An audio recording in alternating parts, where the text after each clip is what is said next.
Welcome to another episode of Matt Craft, the Average Bass Guy. Once again, here I am in my normal garage. My vehicles are outside. I got my boat in the garage because it's a prized possession. So I'm just gonna take a swig of my beer, and we're gonna talk a little bit today about how crazy it is when it comes to cleaning up your boat. I mean, everybody's got it. You got 6, 7, 8 rods on the deck.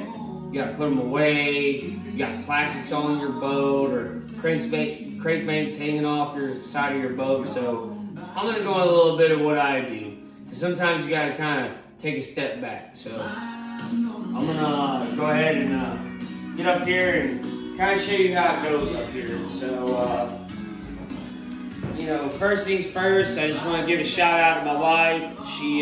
She's doing all the recording and she's helping me out. The fishing shirts are coming in left and right. So she's protecting me from the sun. I'm out fishing, and she gets her proud moments out of these 6, 7 pounders I'm catching. So I want to give a shout out to her. But I'll sit down right here again, like you guys have seen me before.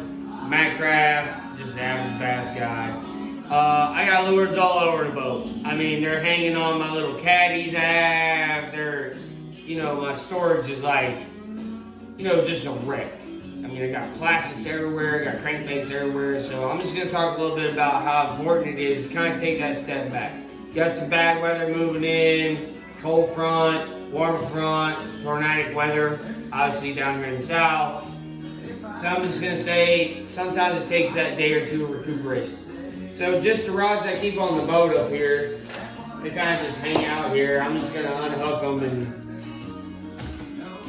we're gonna talk about how silly it gets. I mean, I've got my primary Texas rig rod here, and it's just got mud and stuff all over it. I mean, just little water droplets. The line's obviously good.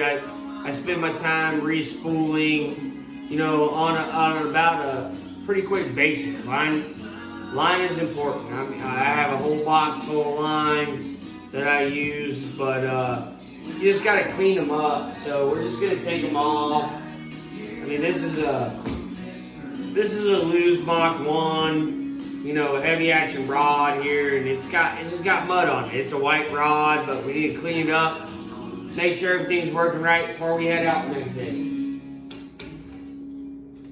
I didn't even go into a green rod. Got the green rod, once again, a Lew's rod.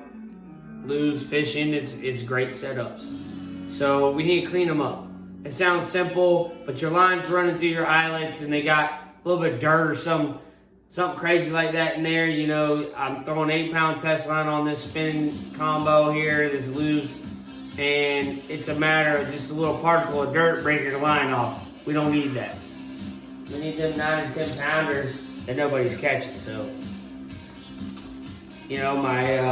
my lipless crankbait rod or my cranking rod, it's a Bass Pro Shops rod with Bass Pro Shop tourney series on it.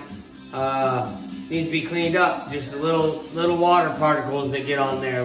We all overthink it. So it's time to do a little maintenance before we head out to the lake. My top water rod, same thing. It's just got all that buildup on it from going down the lake, water hitting the rod. So I've re-spooled all the rods, Quantum Reel, re-spooled them, but a lot of people neglect this. You don't think about putting new line on the rod more than you should. You don't think about putting gear lube into the reel. You don't think about the actual rod maintenance. So today I'm gonna go into how I go about, lubing up rods and cleaning them up. So I gotta be able to make it. So today, it's not a crazy episode. Everybody says in order to get my channel going, I gotta do some crazy stuff. I'm not that guy. Just a Matt Craft average bass guy.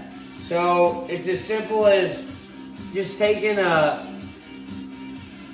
towel and a little bit of cleaner to do it.